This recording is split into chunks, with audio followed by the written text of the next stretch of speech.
Yeah, I'm your host, Doc Bob Lee, and you watch it open. It's that live interactive program that brings the Bronx and New York City straight to your TV set. You can stay connected to us through social media at BronxNet TV. Now, leading things off, our first guest is an aspiring filmmaker whose passion for storytelling has recently been recognized with the Best Upcoming Film Award at the International Film Festival, Manhattan. Today, he opens up about the creative journey behind his latest short film, Would You Still Love Me If I Were a Worm? Sharing his insights into his unique vision and the collaborative process that brought this project to life. Please welcome to the show, Kyle.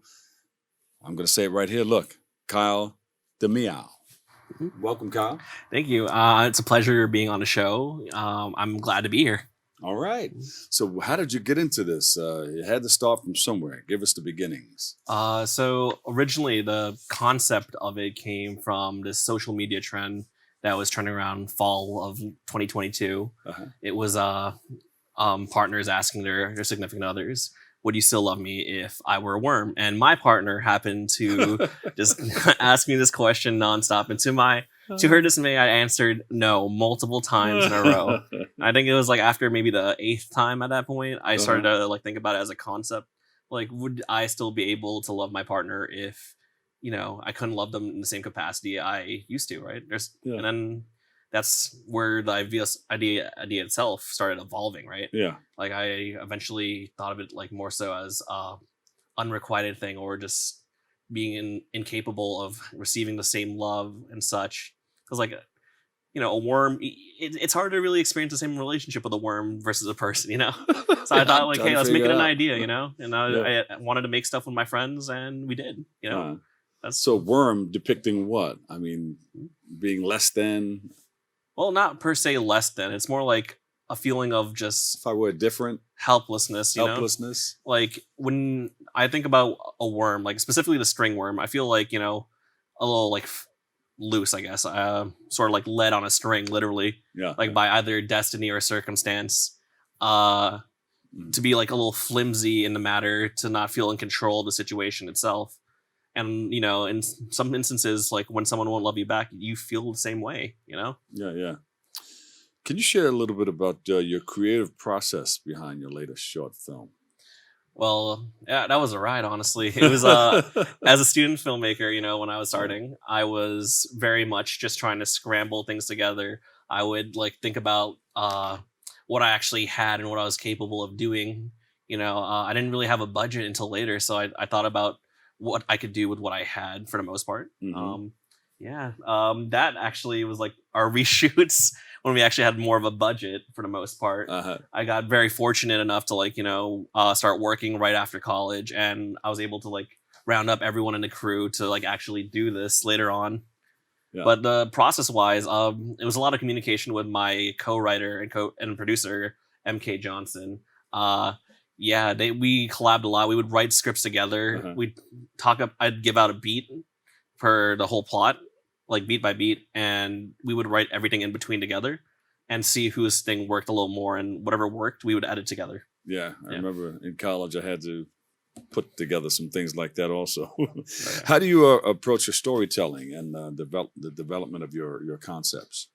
Film concepts. So I'm a big fan of Freytag's pyramid, using that to outline a lot of my stuff. Mm-hmm. Recently, I've been looking into using the hero's journey more often, or act structure.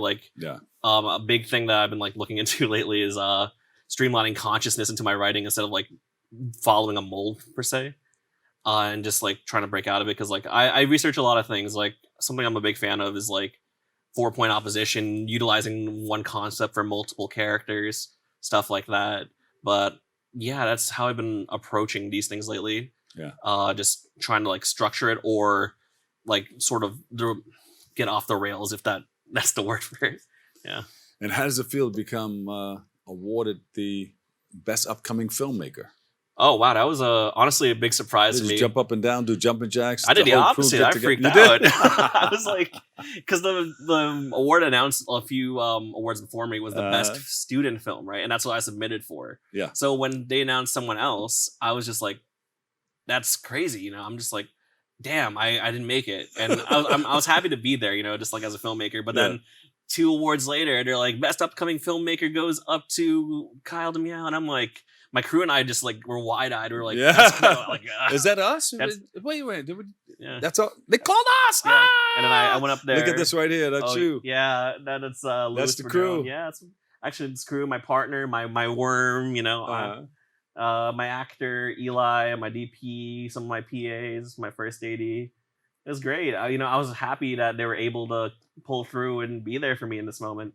Because it's been a lot, Yeah.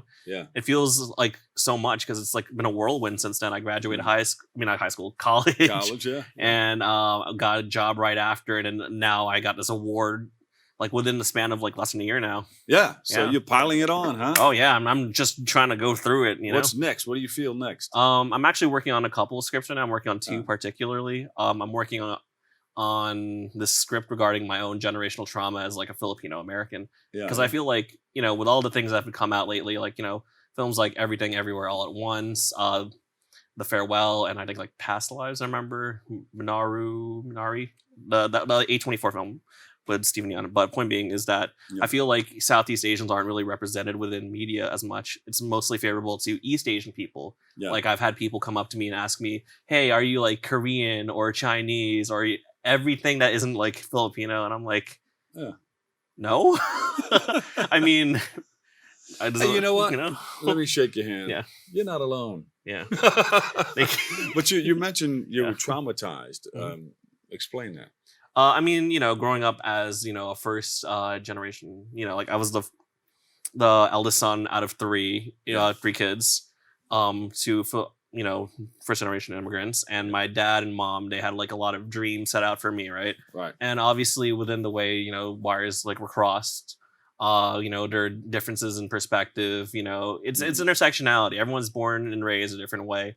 Yeah. And they tried to impose things that I didn't necessarily believe in or really lined up with how I thought my life should, like, Is it still bothering you today? Oh, I mean, maybe sometimes, but like actually, I think it's pretty good. My dad gave me a ride here. Yeah. He was really happy to like give me the ride. He was proud of me for the award. My mom constantly supporting me, I mean, we do have like, our scuffles once in a while. Not like a lot anymore. It's a family. Yeah. I mean, if you're not, I think what we the do. thing is like, if you aren't really fighting once in a while, then I don't think, that's really you communicating, Yeah. I mean, obviously I don't encourage like, disputes, but I do encourage the communication, you know? Yeah. So we're going to bring in a trailer right here. You want to bring it up? Let's talk about it. Bring it in. Introduce it for us. Yeah. The Would You Still Love Me If I Were a Worm trailer. Yeah. That was a fun one, just like making that. Actually, I made the first trailer was by the producer, MK, and they edited that because I was busy with work. And then when I got invited to the International Film Festival in Manhattan, and like when I finally got in, they told me I needed to make a promo trailer, and I made my own.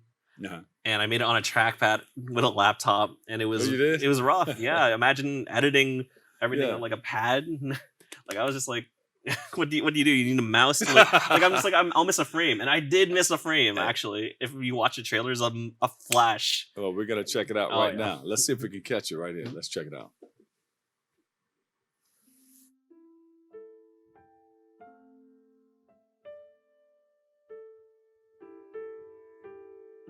What do you think? I mean, it's something. It really is. But how do you... Hey! Do you have any idea how hard I've been working on these pieces? Insulting your work was never my intention, okay? I don't want to talk about this anymore. Emma, I love you, and the fact that you But just can't... I don't love you anymore, Ellis. What? I know you're hurting, but you gotta stop this. I care about you, but I can't right now. I still love her, man. Yeah, I know, buddy. Things are gonna be okay. All right?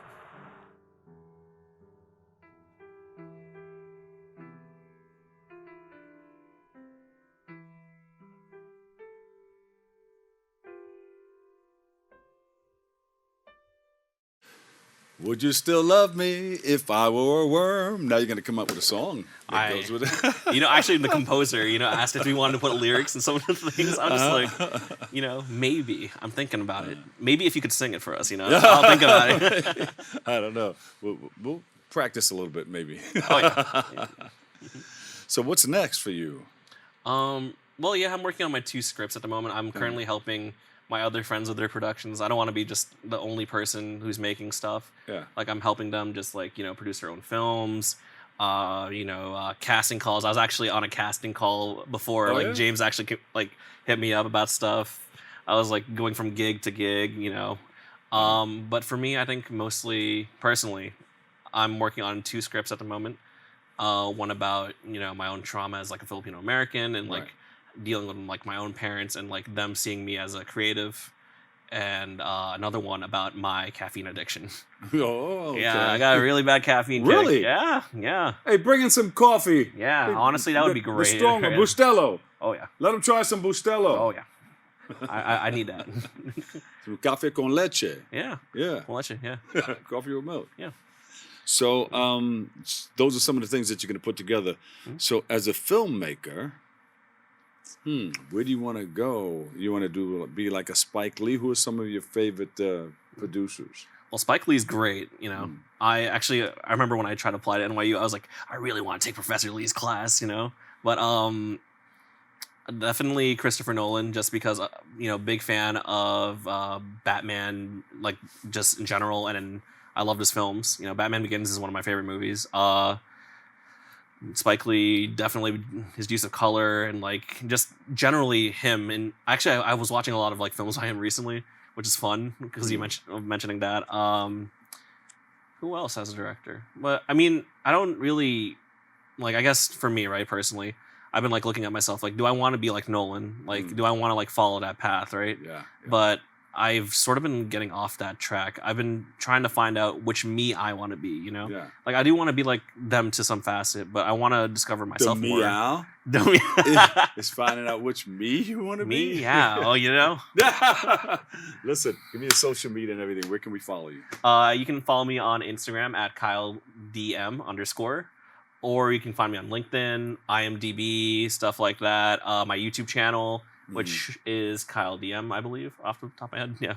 Yeah. Kyle Damiao. Thank you so much. Thank you. Would you still love me if I were a worm? Of course, Bob. That's it. I would. All right. Thank you, man. Good luck with everything. Okay? Thank you. I appreciate it. See you soon. All right. All right. We'll take a quick break right here. We've got more open coming your way next.